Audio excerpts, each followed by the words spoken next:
Welcome to the Creative Penn podcast.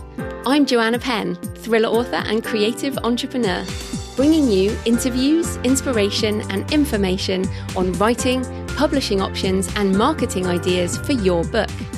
You can find the episode show notes, your free author blueprint and lots more information at thecreativepenn.com, and that's Penn with a double N. And here's the show. Hello creatives, I'm Joanna Penn and this is episode number 505 of the podcast, and it is Sunday the 30th of August 2020 as I record this.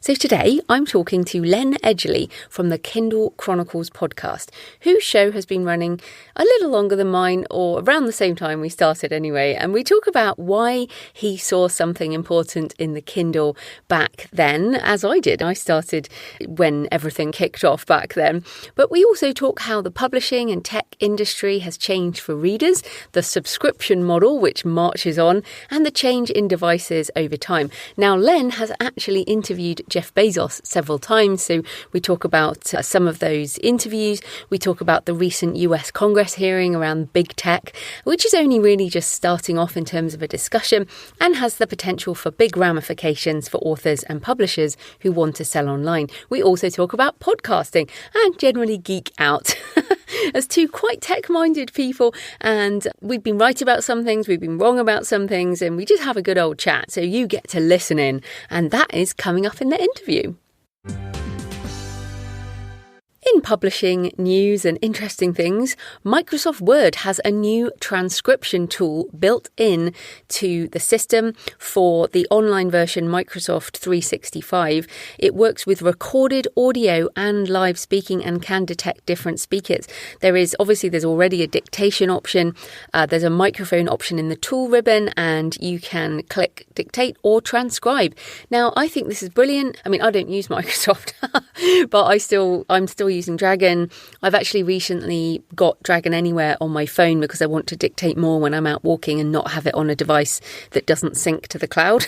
So I have been using a handheld little Sony device for years, but essentially when I'm out walking and then I save it onto the device, if something happened to that device, I'd lose that. Whereas with Dragon Anywhere, it'll save to Dropbox. So there's lots of options now. And the reason I wanted to mention this is because many people ask me all the time, what do I use? And I still use Dragon. But Microsoft here, now you can upload an MP3. And I have been using Descript for this podcast. But there are lots of options for AI transcription. Of course, it's not perfect, but the AI tools are getting better and better. So definitely have a look at that if you are a Microsoft 365 person. Then we will be talking about the idea of why subscription content is going to basically take over the digital world. But Audible have launched Audible Plus, and I think this must be in anticipation of the Spotify maybe moving into audiobooks. But essentially, Audible Plus and Audible, so they've separated the exclusive audio content into its own plan with a cheaper subscription that doesn't include credits to download audiobooks outside the catalogue. So Audible Plus is the cheapest plan, giving subscribers access to Audible's collection of exclusive audio. So that will include podcasts and Audible exclusive audiobooks, I presume. There'll also be Audible Premium Plus, where subscribers will have all of that, but they'll also get the credit. Now, as far as I can see, it just is in the US right now, but I'm sure that will move into other places. But to me, this is definitely the onward march of subscription programs for digital audio, like we have seen with ebooks. Now, I don't think you can stop this move of subscription. I think this is just going to be part of what we have to do.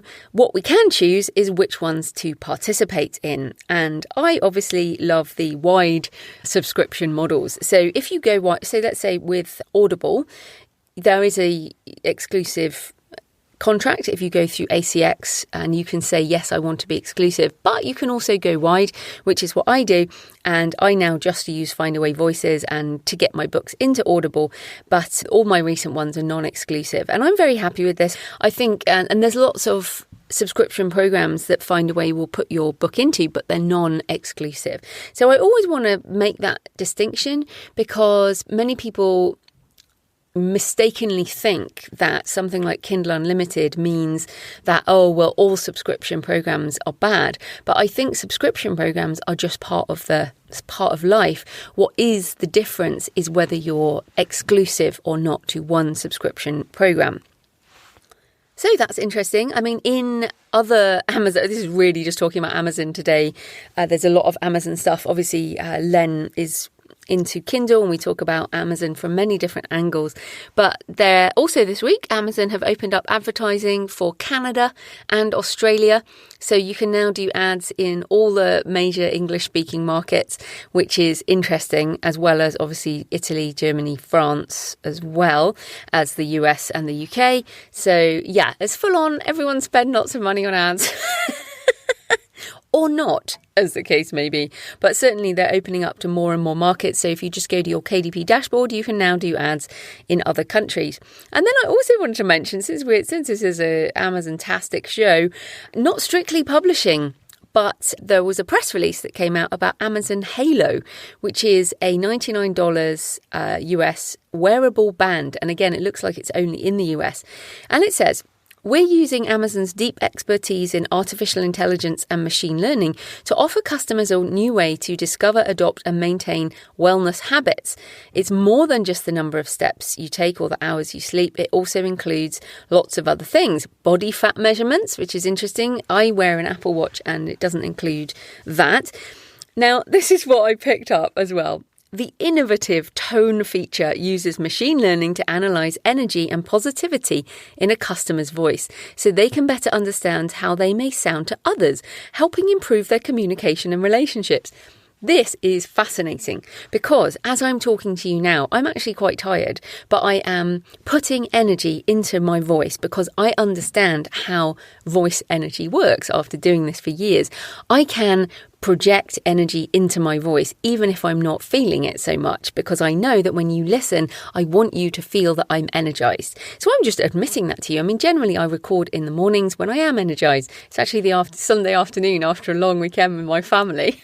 So I'm like, not so energized. But this is fascinating to me. This is obviously it's going to be listening to you the whole time. But talking about big data, this is incredible amount of data that this band is going to pick up from you. Now, I wear my Apple Watch every day. I love it. It's the first thing I put on in the morning. It's the last thing I take off at night. And I am completely aware that the machine, whatever you want to call it, is probably listening to me the entire time, but I am willing to take that for the benefits to my health, which I have found to be significant over the last year of wearing my watch. So this band is very interesting because it's a lot cheaper for a start. It's not a watch and it doesn't have all these other apps at the moment, but I would see this as their way into the wearable. But this tone feature, fascinating because, of course, we talk a lot about audio on the show, talk a lot about AI and voice. If you imagine giving permission, all the people who are going to give permission to this tone analyzer, the amount of voice data they're going to pick up from this is massive. So I think this is very, very interesting. And if you thought Amazon had enough data on you already, well, it looks like they are just getting started. They will soon know far more about you than you do yourself if you wear this band. But this is what the world we live in now is, as I said about my Apple Watch, I absolutely understand the data that I am licensing to Apple, and if you put this band on, you're going to have to understand how much data you're licensing to Amazon. You know, this is such a fascinating thing that we all have to decide. What are you willing to give up in order for the benefits that you get from these companies? And this is something that we're all personally struggling with in so many different ways all the time and has so many ramifications for our behaviour. So I want us to, in this episode as well, as obviously as I talk to Len and we debate various things, we have different opinions on a number of things, obviously. But it's very interesting where we're going with this. And I mean, maybe if you just think about your own behaviour, what personalisation are you willing to, or what data are you willing to give up in order to get more and better personalisation for your health and for your life? So there's quite a big question for you to think about at the moment. But it's not all about Amazon today, although it is primarily about Amazon. But there is an article about James Daunt, who runs Barnes & Noble in the US and Waterstones here in the UK. And sounds like he's interested in reviving the Nook. So as reported by the New Publishing Standards, among other publications, James Daunt showed little interest in ebooks back in 2011, saying, "The computer screen is a terrible environment in which to select books. All that, if you read this, you'll like that. It's a dismal way to recommend books." I imagine he probably regrets saying that now. And last year, certainly Nook remained in limbo. Many of us thought it would be sold, maybe to Kobo, who knows. Then the pandemic arrived. And we've seen a massive growth in digital sales. And James Daunt said recently, "I absolutely love Nook. And I think my predecessors had fallen out of love with it. It's under-promoted to our customers. It became the sort of wayward child that had become embarrassing. But if you want to read digitally, the app is fantastic. I'm a champion of digital books and digital book retailing," which is interesting. "But above and beyond that, I'm a champion of reading," which is absolutely true. "There are many reasons why people want to read digitally, but Nook needs to be much better supported within the Barnes & Noble ecosystem." So this is fantastic. We all want more challenges in the ebook space. Apple and Kobo do a great job, but it's very hard to compete with the behemoth, certainly in the US, especially when you have the print ecosystem. Because remember, Kobo and Apple do ebooks and audiobooks, but they do not do print. If you want to have a challenger to the ebook, audiobook and print ecosystem, Barnes & Noble is pretty much the only possibility. So this is very interesting. And I very much supported Nook back in the day. I remember meeting the Nook team in London. It would have been 2014 probably, as Nook expanded globally. Then in 2015, they basically pulled out of the international stores to focus on the US. And in my mind, if you don't have an international focus as a digital retailer, you're not going to be successful over the long term, because the growth is international, basically. The market share is just an open field in many countries of the world, but not in some of the established ones. So I basically, I used to publish direct to Nook, and then when all that happened, I was like, if you're not going to even sell books in the UK, I just don't agree with what you're doing. So I went to Draft to Digital, and Nook is a tiny, like minuscule part of my book sales. But this is interesting news and might make me more interested in Nook, especially, I mean, all my books are on Nook in ebook and audiobook and print. But I've never really focused on advertising to Nook or anything like that. If James Daunt decides to push the Nook back into the international ecosystem, that is interesting to me. And Waterstones, things are very different here in the UK to what they were in 2015. Waterstones, which is also owned by the same parent company, Elliott Management, that owns Barnes & Noble, they have done an extremely good job of email marketing since they took over Waterstones. So it used to be that I've been a Waterstones customer for many years. They used to have these little cardboard cards that you would get stamps on, and they didn't have my email address. They didn't have any data about me at all. They didn't know what I was buying. Then as soon as Elliott took them over, like literally within a couple of months, they issued us all with, well, you could choose, obviously, you could choose to get the electronic card for your points, and it's good. It's pretty good. You get, like, every time you spend a certain amount, you get 10 quid off. Maybe, yeah, anyway, it's well worth using the card. And so I use my card, I get it scanned, my points are tracked electronically, my loyalty points, and then I get emails from Waterstones a couple of times a week recommending me books. So if they had, and I've actually emailed Waterstones before and said, why will you not recommend ebooks as part of your email? Because I would happily click on your link, maybe in order to make them some affiliate money or something. So this is very, very interesting. Fingers crossed that James Daunt will revive the Nook. We shall see.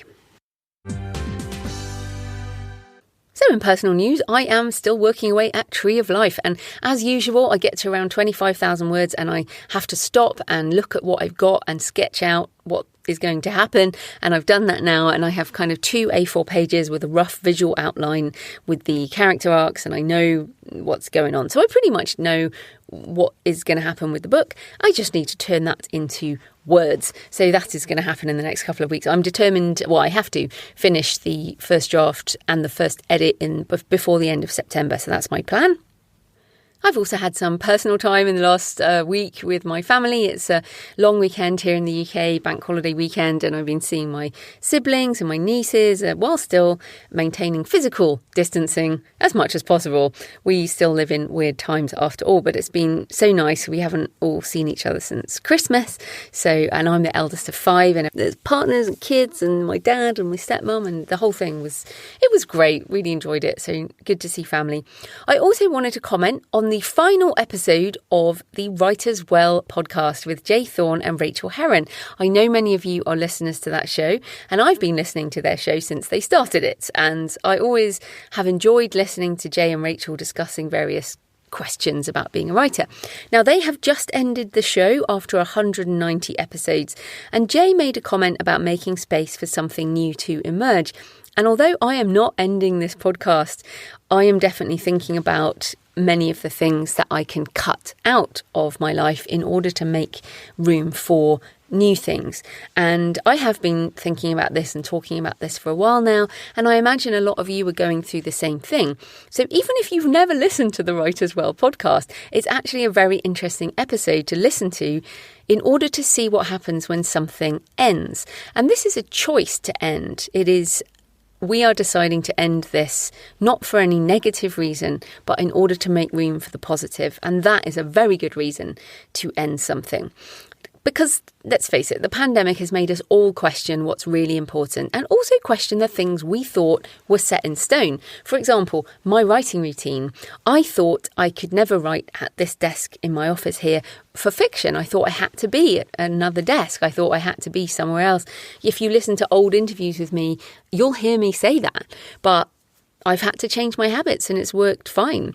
And what I've also discovered is that my desire to get away, which I call my itchy foot, the itchy foot syndrome, the need to leave and be away. I find that the more I am here, the less I have to do that. And of course, I will travel when I can, but I am much more content now than I was a few months ago at the beginning of the lockdown period, and I was very much discombobulated. I mean, we all were, but I feel like I found a lot more contentment. And I talked about this in my personal episode about Bath on the Books and Travel podcast, which is my recent episode, my personal episode, that by staying still for a bit, I've actually put down roots, as if, I'm a tree.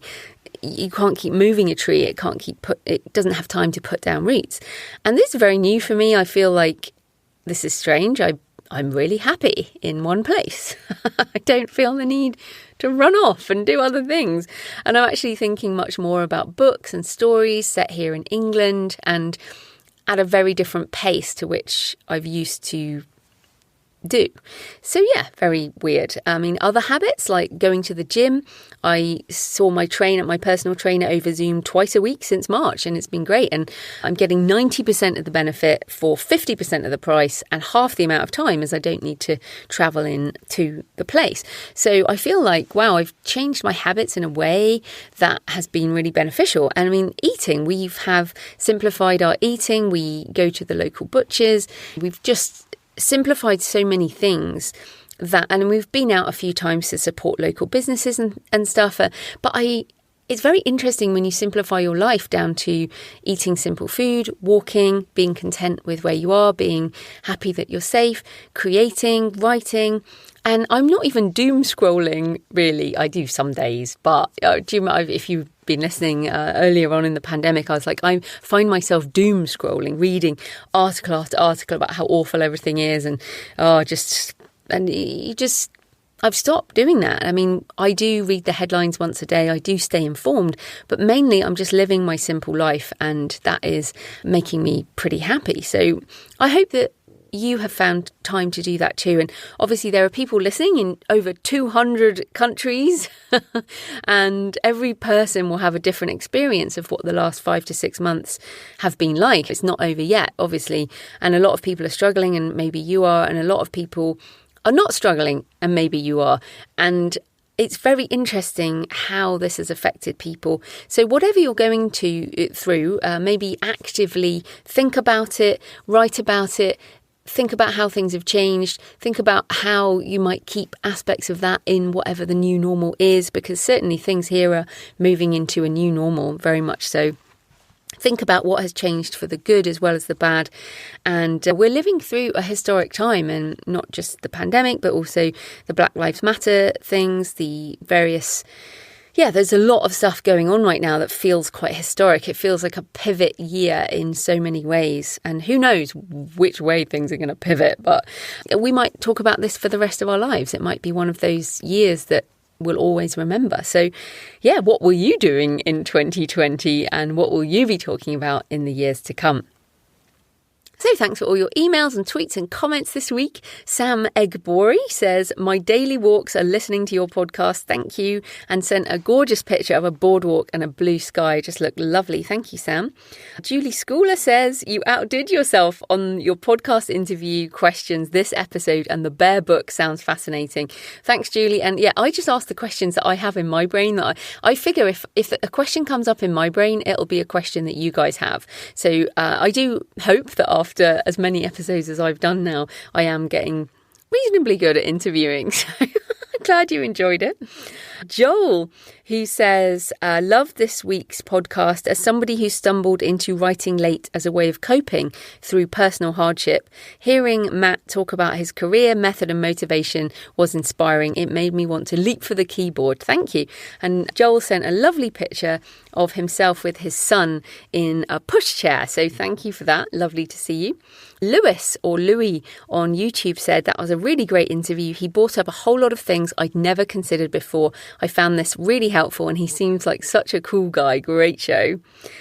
Yeah, fantastic. Really happy. And then just a couple more. Patricia McLean. Hi, Pat. We've met over at Nook and in London, actually, last time. Listening to the show, love the quote by Michael Brent Collins. 30 plus years in this business, I did one of those "that's the truth" choking laughs. And Michael Brent said, if your goal is to feel good all the time and sell books all the time, you're screwed. Which is true. I've only, in quotation marks, been doing this, 12 years? I guess 16 years I've been writing, but 12 years actively with a business. And yeah, I mean, that's the truth. And then finally, Katrina Hoover-Lee says, I usually get inspired by your writing advice on the podcast, but today I was also inspired to make pastéis de nata, which are the lovely custard tarts. I found a recipe and they turned out nicely over here in Elkhart, Indiana, and sent pictures of lovely Portuguese tarts. That's because last week I was saying about how crunchy they are and sweet and lovely. So I think we're all coming to your place, Katrina. So you can tweet me at The Creative Penn with a double N, leave a comment on the show notes or on the YouTube channel, email me, Joanna at thecreativepenn.com. Let me know what you think of the show, and always send me a picture of where you're listening in from. I really appreciate them, and obviously I can't mention everybody every time, but I do love to see them. And I am managing, as I've talked about, I'm managing pretty much all my own stuff again now, except for Alexandra, who is still my wingwoman, helping me with the show. But yes, you can email me or whatever. Right, so today's show is sponsored by Readsy. Do you need a cover designer? Do you need an editor? What about some marketing help or an author website or a translator? Would you like to work with a vetted professional who understands about working with authors? If yes, then check out Readsy through my link, thecreativepenn.com/Readsy, Reedsy. Have a look at their marketplace of vetted professionals, as well as their free Readsy book editor, which will help you format your books, their free list of book bloggers by genre, super useful, as well as online courses, free online courses on everything from Facebook and Amazon ads to writing different genres, creating audiobooks, how to get media coverage, how to write query letters if you want a publisher, and more. Basically, they have a ton of great free resources for your author career and can match you with professional freelancers to help with your author journey. So check out Readsy through my link, thecreativeprenn.com/Readsy. So this type of corporate sponsorship pays for the hosting, transcription and editing, but my time in creating the show is sponsored by my wonderful patrons. Thanks to everyone who supports the show on Patreon. I really appreciate it, especially in these difficult times. Thanks to new and returning patrons this week, including Shelley Baird, Leo Williams, Paul A. Ardoin, Tyrell, Danielle Matheson Pedersen, and Holly Ray Garcia. I really do appreciate your support on Patreon. It demonstrates that you find the show useful and want it to continue. You can support the show with just a couple of dollars a month, less than a coffee a month, or a couple of coffees if you're feeling generous. You'll get the extra monthly Q&A audio, 10% off my online courses, and you'll get some private chat going on. And you can support the show at patreon.com. patreon.com/The Creative Penn. Right, let's get into the interview. Len Edgerly is a non-fiction author with degrees in business and poetry. He's also the host of the long-running Kindle Chronicles Podcast, where he has interviewed Jeff Bezos, Margaret Atwood, and Dean Koontz, among many others. Welcome, Len. Oh, hello. Good to be here. Oh, it's great to have you on the show. So first up, tell us a bit more about you and why you decided to start a podcast about Kindle back in 2008. I first heard what a podcast was about 3 years before that, 2005, and I had retired at that point, so I had my time to explore different things, and I found a conference in Banff, Canada, with the great title Blogs and Dogs, and it was all about blogging, and for your registration fee, you got to go on a dog sled ride, so that was enough to get me up to Banff. And at the opening reception, there were these guys quite a bit younger than I was, holding handheld recorders and recording us at the reception. I said, "What are you doing?" He said, "We're making a podcast." I said, "What is a podcast?" And that's where the hair on my head stood up when I realized that they were making these recordings and could very easily get them on the internet. And I made my first podcast that night from my room at the hotel, and I called it Audiopod Chronicles for some reason, and I just was fascinated by it. So I spent about 3 years learning about microphones. I think I was probably using Audacity at that point, and I was just talking to people, but mainly I was learning about podcasts. When the Kindle showed up in 2007. So the Kindle showed up as the topic that I thought I could probably talk about once a week for a very long time because I had always been so interested in gadgets, and also I had been a journalist. I had been a business reporter at a newspaper in Rhode Island, and then I was editor of an energy magazine in Wyoming.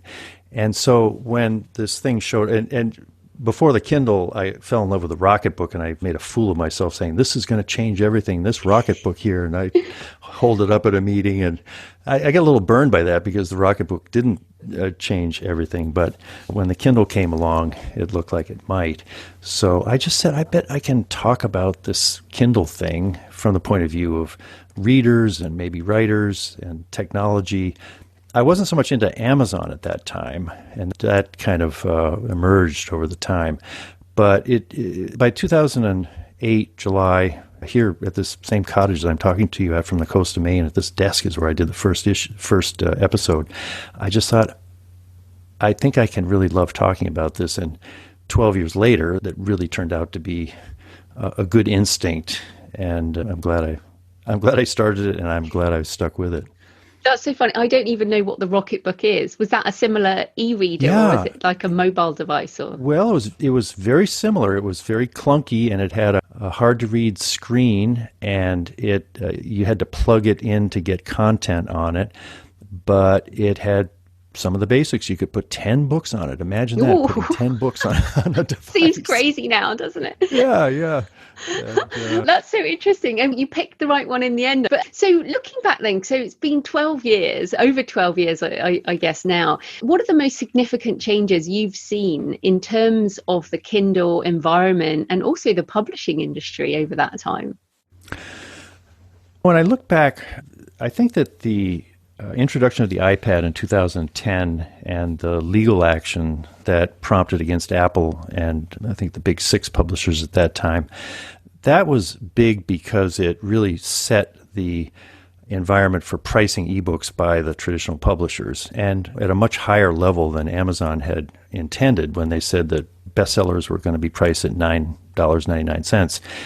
And in the aftermath, even though Apple and the publishers lost the legal battle, they were able to arrange contracts with Amazon that were based on agency pricing, and they've been setting the prices for ebooks, in my opinion, at an unreasonably high level ever since. And as somebody who loves reading books by all publishers, that still irritates me, but I swallow hard and pay $15, $16 for a book that I really want to read.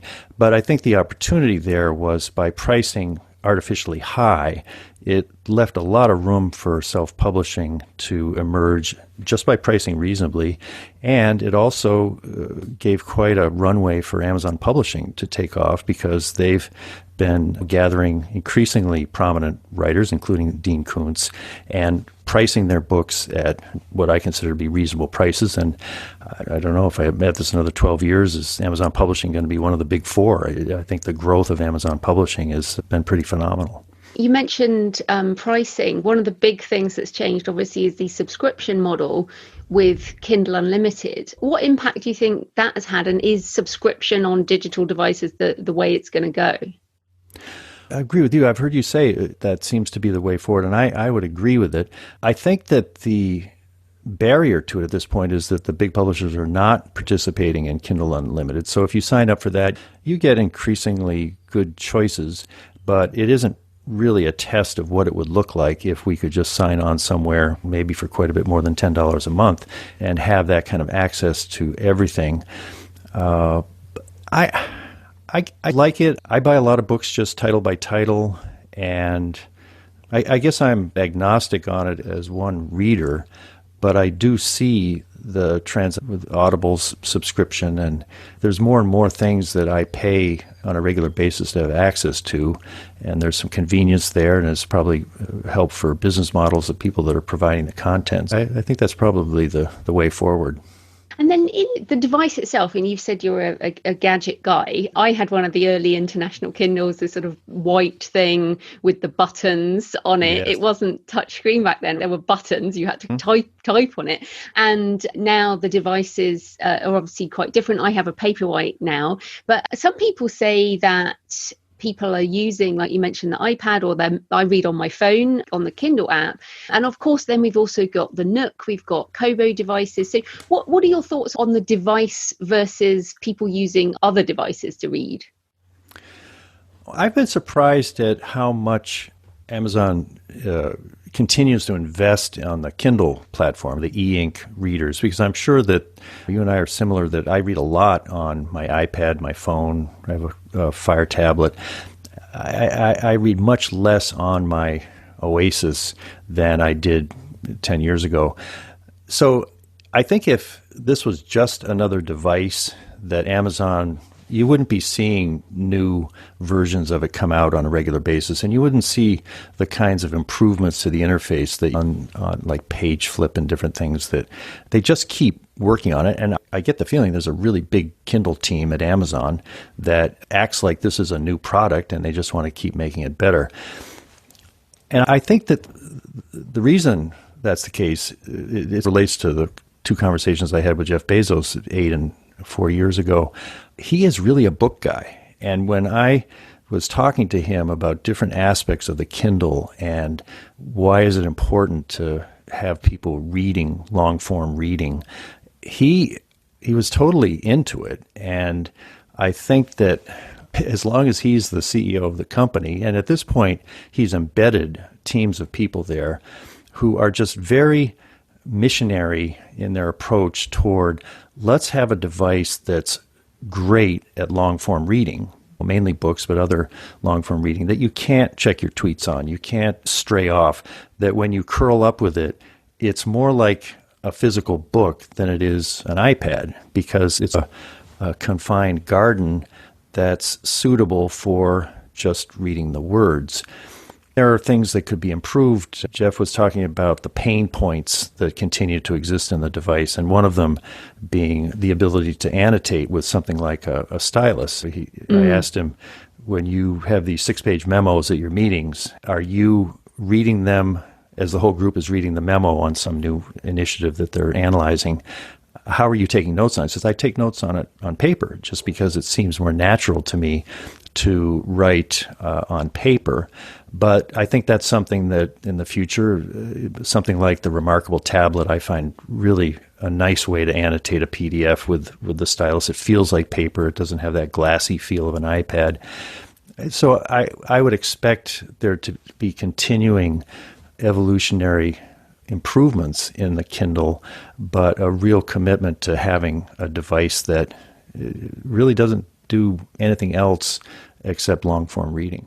I must say, I only ever use my Paperwhite in bed, and I turn the screen resolution right down, and I read on that every night. I turn the light right down on it so it's dark. And I know you can do that on your phone and your other devices, but I do other things on my other devices. And as you say, I like having the only choice is to read a book. That is what I'm doing. And I just cannot do anything else with that device. So I agree with you. I don't think it's going away, but then I feel like we are super big readers. And so we have different devices for different times, you know what I mean? Yeah. And now, so you mentioned Jeff Bezos, and you've interviewed him a couple of times, which is pretty amazing because the man is not that available. But I mean, you mentioned there that he is a reader. What else struck you particularly about him that you think maybe does the media overhype him, or what's interesting about him? On a personal experience level of him, I've interviewed a lot of people, and I had the feeling that he was so intelligent that he was almost 1 nanosecond ahead of my thinking, because he would have an answer immediately, and like a well-formed answer. So there was like this badminton feel back and forth over a net of total engagement. He showed up in this conference room on time, and as if there wasn't anything else during his day more important than talking to this guy that's doing a podcast about the Kindle every week. I guess a presence and an intelligence, and I don't want to get too gushy about it, but an empathy that I could see related to his love of books. And at one point he was talking about a book that he's talked about often. It's The Remains of the Day, Kazuo Ishiguro. That's the book that he read that prompted him to leave a Wall Street job and found Amazon, because I haven't read the book, but I was reading the blurb of it. It's about a butler who thinks back on his life and says, gee, did I really waste 30 years working for the old man? And he said the book gave him a chance to experience extreme regret in a way that he said, I hope I never experience in my own life.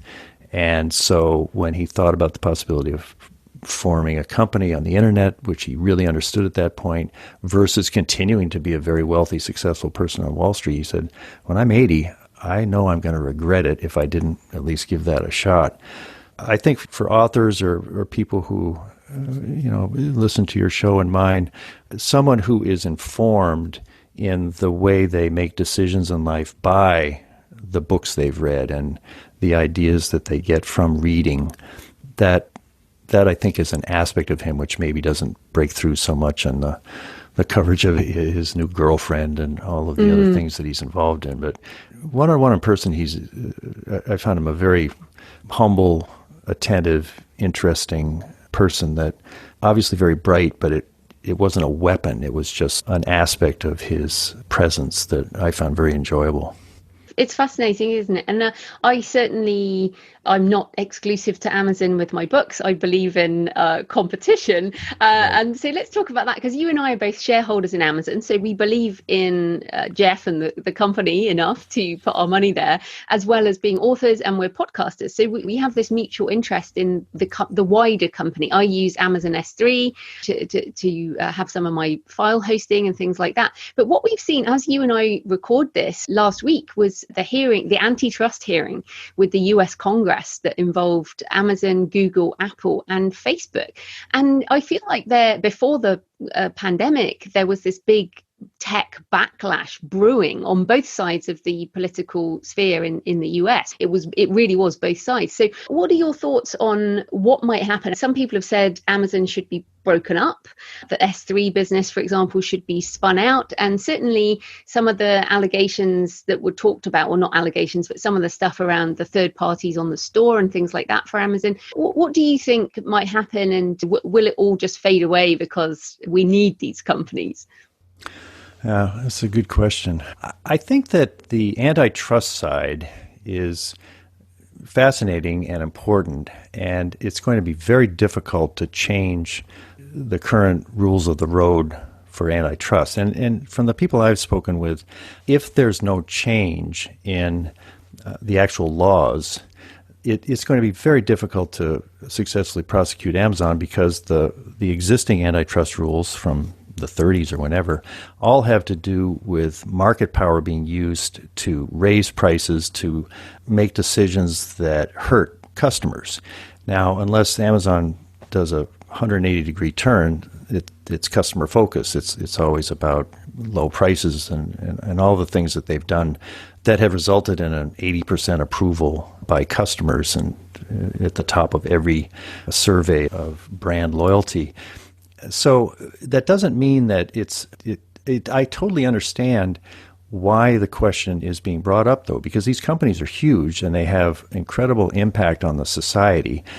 And I noticed that a lot of the current thinking about antitrust in Amazon came from a Yale Law Review article about 3 years ago, I think, maybe 5 years ago. Lena Khan, I think, is the name of the author, and she's now on the staff of that antitrust subcommittee, and she was standing behind the chair of the committee as this was unfolding.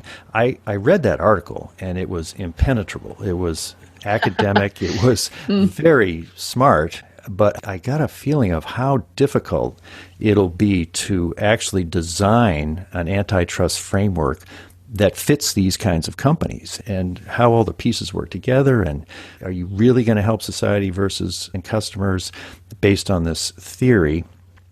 I guess I would expect that it's probably not going to happen. You're not going to see an antitrust breakup like was attempted with Microsoft, but that there will be pressure against Amazon. That hearing certainly sent Jeff Bezos a message. I bet he had some unpleasant conversations with some of the people on that third-party marketplace. What's going on here?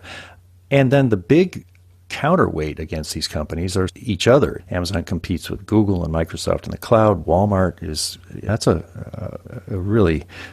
twice the size in retail, and they're doing all the things online that Amazon does.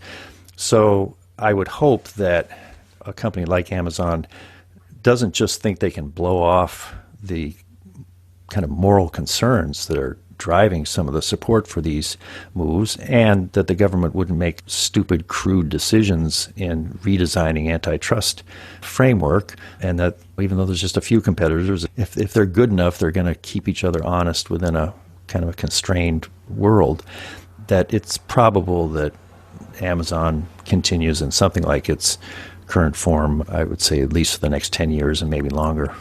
Jeff himself said, I think it was the Charlie Rose interviews at 2013 or something, he said Amazon will be disrupted. Yeah, that's right. And he also noted that most companies do not last forever at the top. Exactly. And I think he said something like, basically, he hopes it won't be in his lifetime. But even him himself, he's taking money out of Amazon in order to build his space company, and that seems to be one of his drive. Obviously, it's not the money at this point. Mm-hmm. He has a bigger vision. So it's interesting to me because it seems like his focus is on the future, and whatever it takes in order to achieve the Star Trek goal.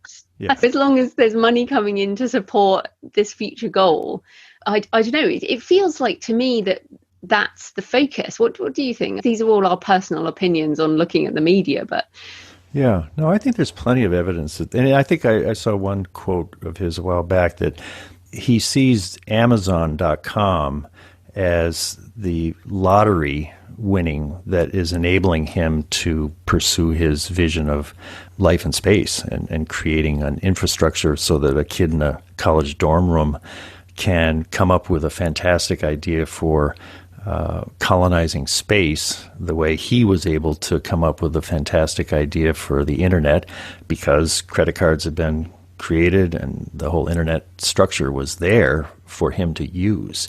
So I think that's a fair analysis. It leaves an interesting question, but there's a lot of talk about this fellow Jeff Wilke, who appears to fill in as an understudy for Jeff. At some point, I could easily imagine that Jeff turns the reins over to someone like Jeff Wilke so that he can really work on Blue Origin. And once in a while, he has to turn his attention to the Washington Post, although he's clearly not involved in any of the editorial decisions, which you can tell by how they cover Amazon. I think the toughest stories that I see anywhere are from the Washington Post reporters, making it clear that they're not ruled by him. Yeah, there's not a lot of fear evident in how they cover Amazon. Yeah, it's interesting. But then I hadn't heard about that other Jeff. But it's interesting because many people, certainly the authors like me and people listening who publish on Amazon KDP, for example, we feel like the individuals and we are customers of Amazon because we all buy books, but we're also customers in that we pay for advertising, for example. And the way that I feel many of us feel we're treated more like a rounding error, because even though Amazon started with books, that's not where the lion's share of the money is. In fact, it really is a tiny piece. Right. Yeah. So I guess the concern there would be that if you were going to look at the company and you were going to break it up into other pieces, then you would S3 would obviously is the thing that makes the money, right? Not just S3, AWS. Amazon Web Services is the money. And then there's the store. And I think is it Elizabeth Warren who said, if you own the store, you shouldn't be able to play in the store. Right. And that kind of idea of, you mentioned Amazon Publishing clearly play in the store that Amazon also owns. And they also use the advertising services. They also presumably have access to data. If things were to be broken up, I would see that books would not be safe as such. Not be safe in what way? Well, for example, if, let's say, Elizabeth Warren's, I don't know what her potential is in the future of politics, but she seems, there are other people who feel that same way. But if you were to say, if you own the store, you can't play in the store, then does that mean Amazon Publishing would have to be sold to another publishing house? Or does that mean authors who publish in KDP would now have to be part of some other entity? And these are all, again, people listening, these are just ideas. We're just talking about ideas. Yeah, but what do you think about that? It does seem that sometimes they have the advantage.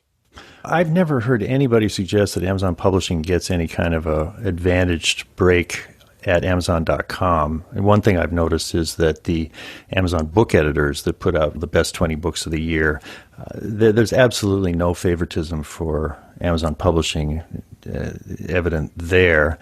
And I just don't see that. I think it would be really stupid if they were making that mistake. And if Amazon Publishing, by innovating, and I think one great thing about Amazon Publishing is the amount of translation it's doing. At this point, it brings more kind of mainstream novels from around the world into English than and probably the rest of the big publishers combined. And they're redoing the relationships with authors. Dean Koontz talks about having been published traditionally for so long. He said, all of these people are so young and they're so excited, and I just feel like I have a new lease on life by working for this publisher. So I think that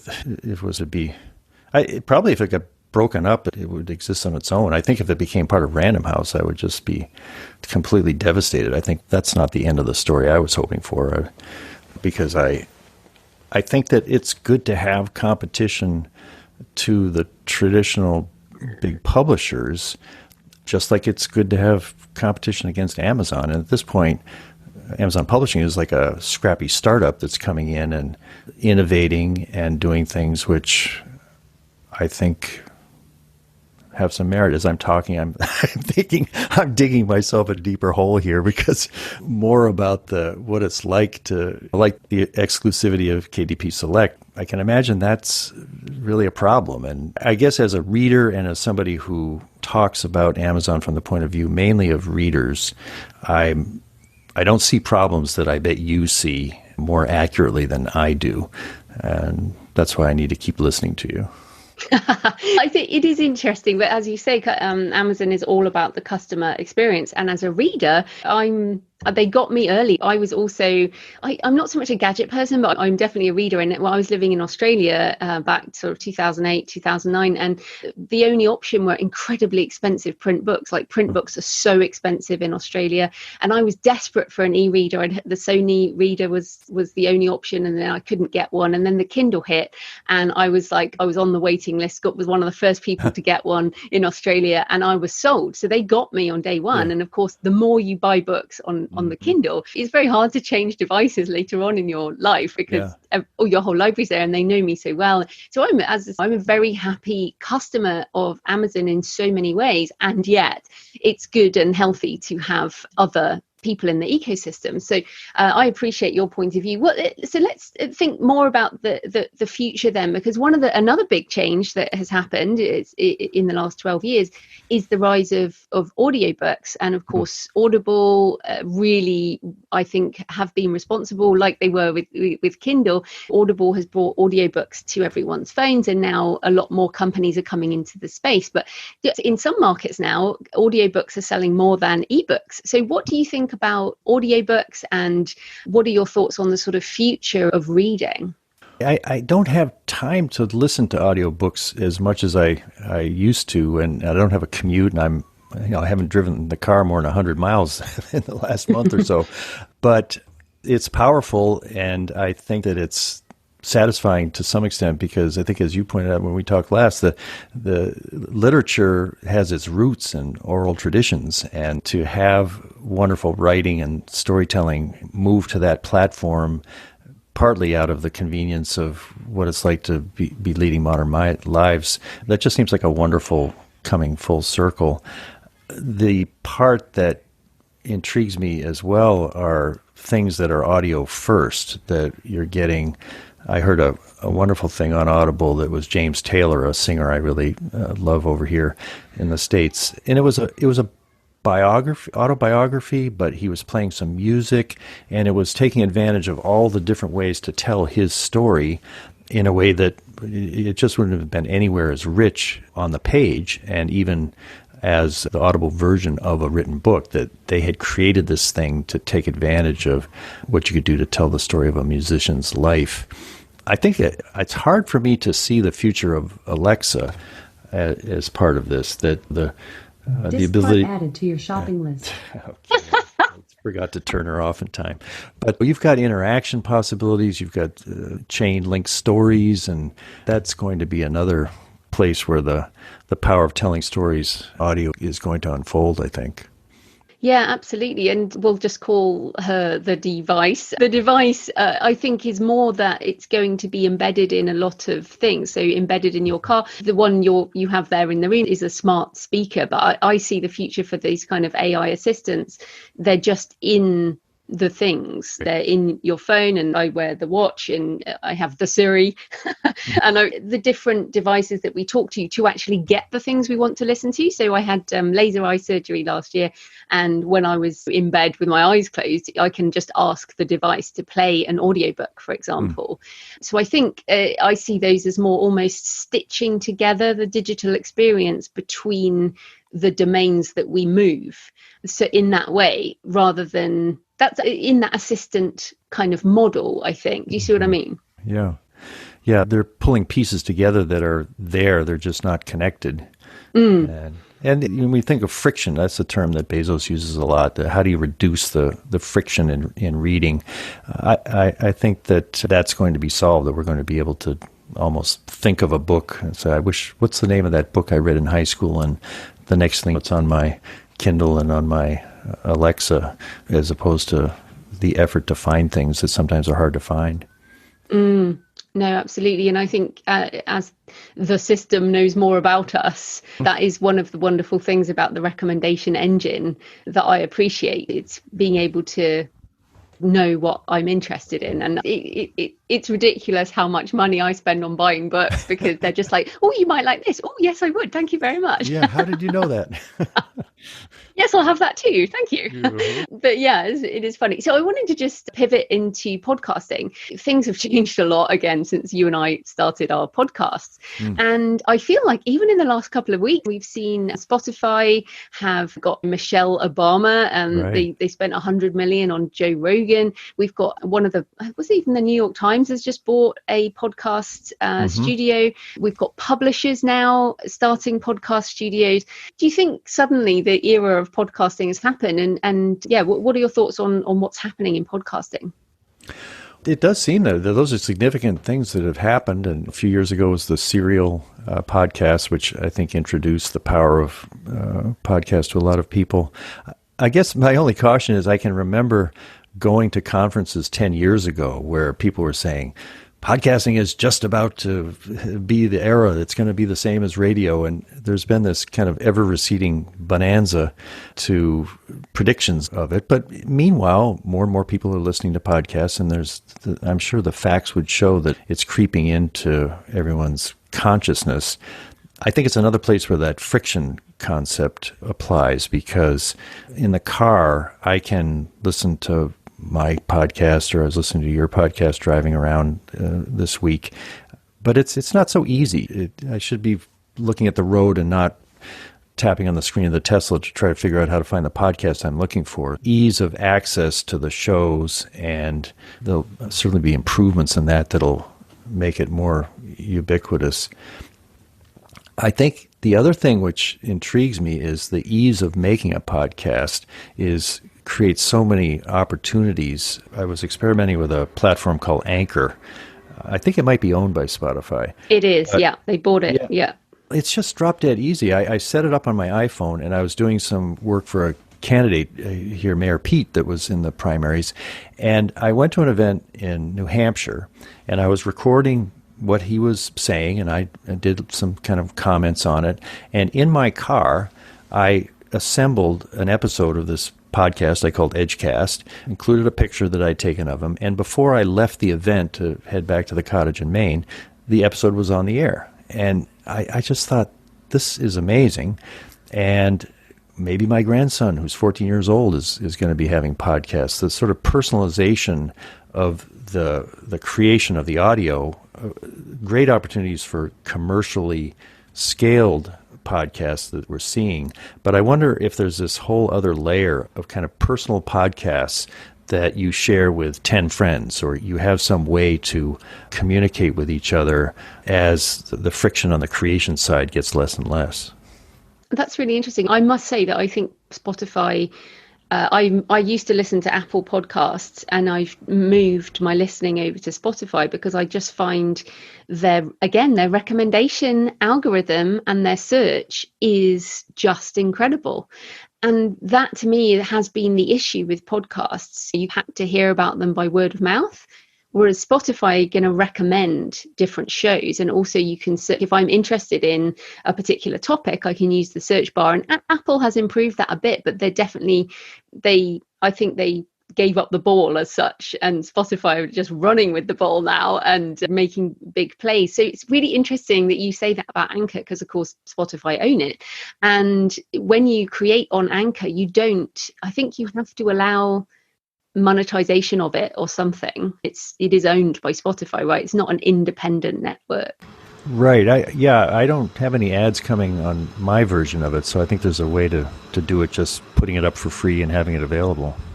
It is. I think it's a really interesting idea. And my thought with Spotify is that perhaps that they will get into audiobooks in the next couple of years, because all the statistics show that if you listen to audiobooks, you probably definitely listen to podcasts. And if you listen to podcasts, then you are on your way to audiobooks. Makes sense. Yeah, in that way. Then just coming back to you before we finish up. So in podcasting so long, why are you still doing it? Why do you still love it? And are you going to keep going? The Kindle Chronicles had a near-death experience just a couple of weeks ago. I was approaching the 12th anniversary of the first show, and then I'm going to be 70 in this month, and I thought, that's enough. I've had a good run, and I actually was starting telling people that I think I'm going to just stop doing this, and my wife, Darlene, said, that's the stupidest thing you've said recently. Why would you give up something that is such a joy to you? And my father, who's 93, had a similar but gentler reaction to it. So I pulled back from the brink, and part of it was I was hoping I was going to get a chance to talk to Jeff Bezos again, because I thought we're on a 4-year cycle. Every time I have an anniversary, I'm going to talk to Jeff, and I had submitted my request, and he had a pretty busy week testifying in front of Congress and everything. So it's not surprising he didn't have time for my little podcast. But it left me wanting to proceed maybe under a freer sense of not quite so Amazon-focused or centric, and I might talk a little bit more about my politics on the show, something I've always resisted because I have some very loyal listeners that are very conservative. But having almost given up the show, I feel like I have a lot of freedom with what I do with it, and I can imagine I'll keep doing it until the next. Anniversaries are tough. I think every time I come up with the 700th show or 20 years, there's going to be a moment of saying that may be enough. So I just have to grit my teeth and get through them. And I hope I'm still doing this when I'm in my 90s. Well, it's funny. I just this week was my 500th anniversary. I saw that. Congratulations. Yeah, thank you. And obviously, I'm behind you because I didn't go weekly at the beginning. I moved to weekly a few years in, so I'm definitely behind you. But it's similar amount of time elapsed. But it's funny. It was this kind of the same thing. It's like 500. That's a really good number. And have I said everything I want to say? And then you think I could go to 600. I like committing to and 600 is about 2 years, right? It's about 100 episodes is about 2 years, and you think I can see I have more to talk about here. So I'm glad that you're feeling the same way, and also that your family encouraged you, because I feel like some people just see it as a waste of time in inverted commas, but there's a lot to be gained, isn't there, from these conversations? Oh, absolutely. That to me is the most exciting thing and like you, I prepare a lot for an interview. And so that's pleasurable to just immerse myself in someone's work. And then the excitement as the curtain goes up and the mic goes on and I'm talking to somebody from anywhere in the world, that never gets old. Oh, fantastic. Where can people find you and your podcast online? It's pretty simple, just thekindlechronicles.com, and I'm on all the podcast sites. I've got an archive of writing I've done on the internet that goes back quite a ways at lenedgerly.com, so those are the main places. Brilliant. Thanks so much for your time, Len. That was great. Oh, really enjoyed it. Thank you, Joanna. So I hope you found the interview with Len interesting. And of course, the situation with big tech will continue to evolve, especially as the US political landscape continues to change. Both sides of the political fence in the US have issues with big tech. So there are likely changes ahead, whoever wins in November. And the pandemic has made these companies more important than ever. So we certainly live in interesting times. Also interesting is Len mentioned Jeff Wilke, one of the key executives, and The Verge reported on 21st of August 2020 that Wilke is planning to retire in the first quarter of 2021. Time for me to take time to explore personal interests that have taken a back seat for over 2 decades. So that's interesting. Next week, I'm talking to Emily Kimmelman, who writes mysteries and fantasy, and we have a fascinating chat about writing while travelling, rebooting a career while having kids, plus we talk about ambition, which is something I'm always fascinated with because my ambition ebbs and flows, and it doesn't stay static. And we talk about working towards being a 7-figure author, which is something very few authors get to, at least on an annual basis, but it's definitely an aspirational goal. So we talk about ambition and money and writing and all kinds of things. So I think you'll find it interesting. So that's coming up next week. Happy writing, and I'll see you next time. Thanks for listening today. I hope you found it helpful. You might also like the backlist episodes and show notes available at thecreativepenn.com/podcast. You can also get your free author blueprint at thecreativepenn.com/blueprint. If you'd like to connect, you can tweet me at The Creative Penn or find me on Facebook at The Creative Penn. See you next time.